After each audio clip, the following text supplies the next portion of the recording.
What's up, everybody? Welcome back to the Pack a Day podcast. I'm your host, Andy Herman. You can follow me on Twitter at Andy Herman NFL.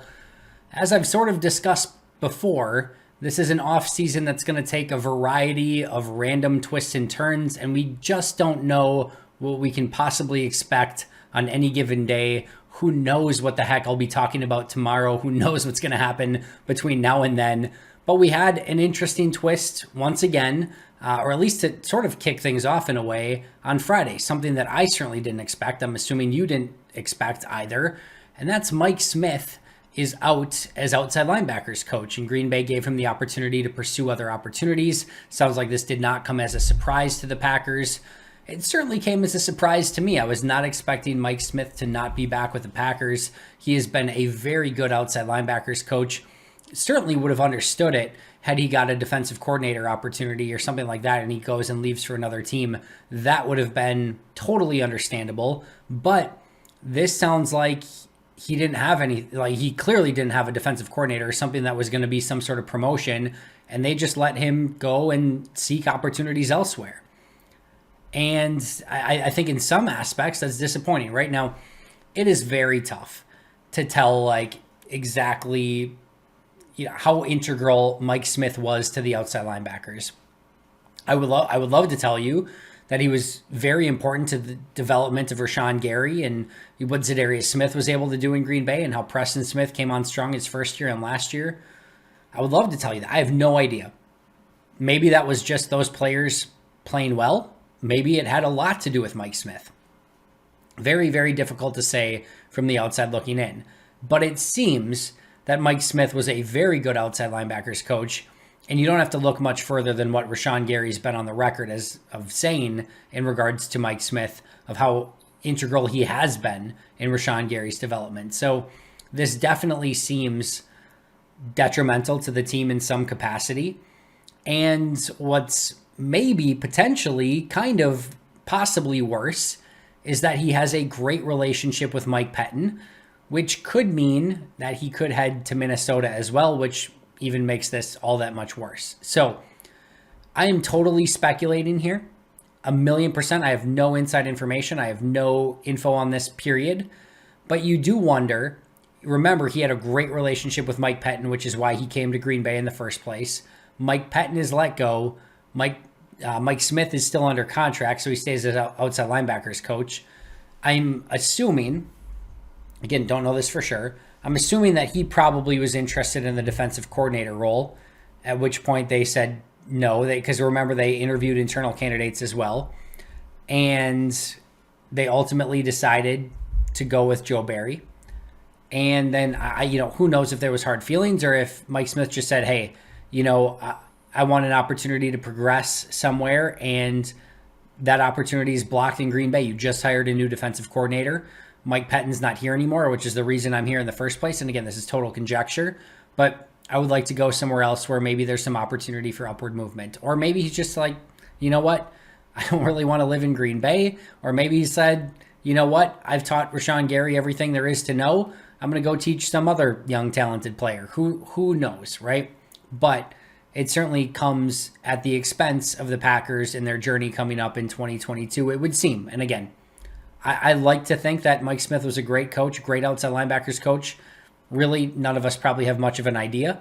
But again, based on what Rashawn Gary and the Smith brothers have said about Mike Smith and how he's responded to media questions and things like that, certainly seems like Green Bay's losing a heck of a outside linebackers coach. Now, that opening did not last for very long because the Packers have already filled that vacant outside linebackers position with Jason Rebrovich, who was a former Bills and Jaguars coach, coaching primarily defensive line / edge rusher, has done a year of outside linebackers work, has also done some assistant defensive line and some defensive quality control.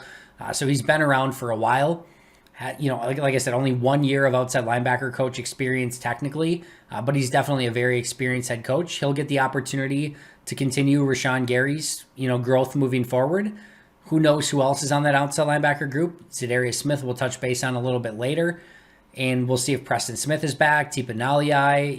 It's an interesting group right now. So Jason Rebrovich, again, comes with years of experience from both the Jaguars and the Bills, primarily defensive line, defensive quality control, assistant defensive line, outside linebackers, etc. So a lot of experience, but he has very big shoes to fill with Mike Smith. So one of the questions I teased and posted on Friday was, how do you feel about this new Packers coaching staff?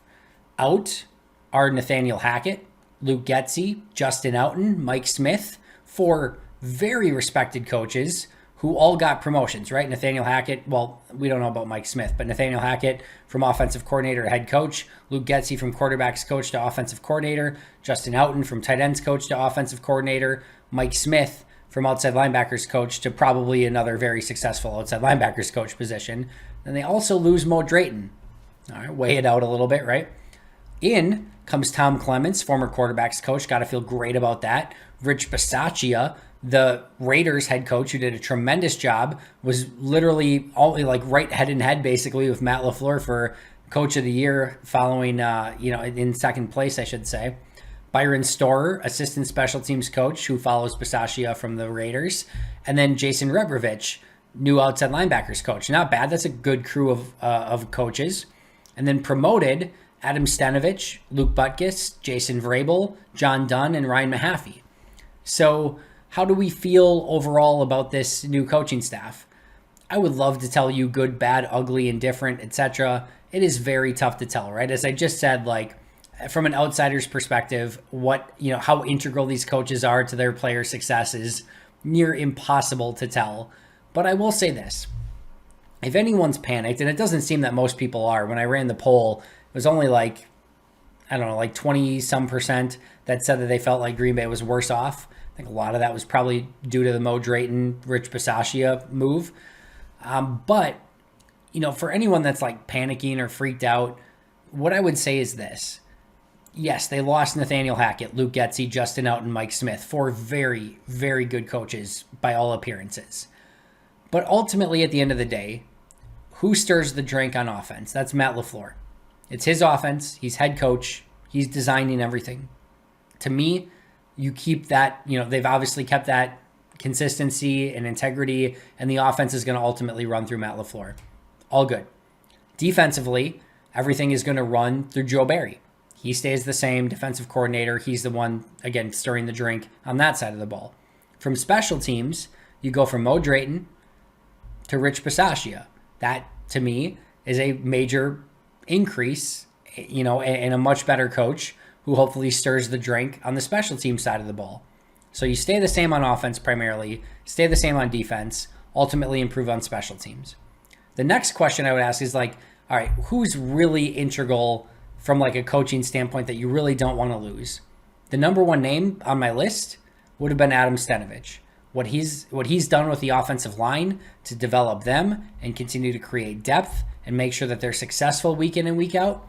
I know that he's not still in an offensive line coach position. He's an offensive coordinator. His role is going to change a little bit, but the ability to keep him on the roster or the coaching staff in some capacity, to me, was the next biggest move. Everything else, it's important, but it's how important, right?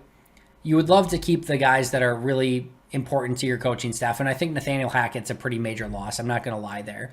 But I ultimately believe you've got your same offensive coach, you've got your same defensive coach, and improve on special teams, and you have your most important position group coach back.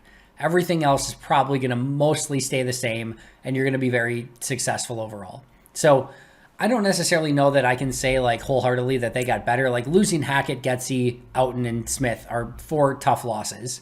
But bringing in Tom Clements, Rich Bisaccia, Byron Storer, and promoting guys like Luke Butkus and Adam Stenovich, I feel pretty darn good about that overall. So I think it's a net neutral. I don't think it's a loss. I don't think it's a gain. I think there's gains in some areas like special teams. I think there's losses. I mean, when you lose Hackett and Getsy on offense, it's certainly going to be a loss in some capacity, right? So I think there's some losses there. Mike Smith as outside linebackers coach. But overall, I feel like this coaching staff is a very good overall coaching staff that's going to be able to lead Green Bay and continue to coach a very good team.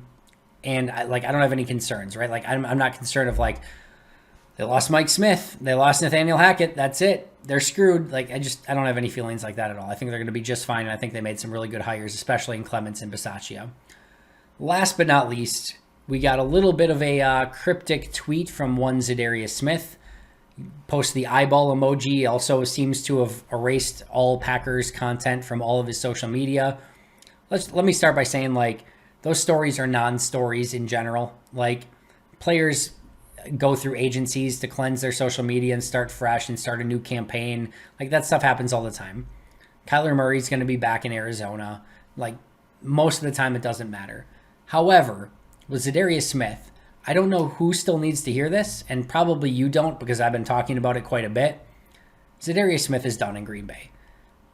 Feel free to post this to my Twitter and clip this portion of the video if and when I'm wrong. But Za'Darius basically already said goodbye on Instagram and did delete all Green Bay Packers anything from all of his social media. And oh, by the way, from like a contract standpoint, probably the easiest, simplest, most straightforward decision that Brian Gutekunst will make all offseason is moving on from Za'Darius Smith. It's just based on his contract, what all happened last year, the injuries, some of the captain stuff, etc. I would be beyond shocked. It would be the most stunning thing. Like, the Packers could trade Aaron Rodgers to the Bears or Vikings for a 7th round pick, and it would be less shocking to me than Za'Darius Smith being back on the Packers next year. That's where we're at. Now, who the heck knows, right, at the end of the day, but that would be beyond shocking to me. And again, just a lot of it is due to contract. A lot of it is due to some of the issues last year, the fact that he already basically said goodbye on Instagram. Za'Darius Smith is going to be gone. So for those of you who I'm sort of quote-unquote breaking that news to, I'm sorry. I love Za'Darius Smith. His 2019 season will go down as one of the greatest Packer seasons that I've ever witnessed.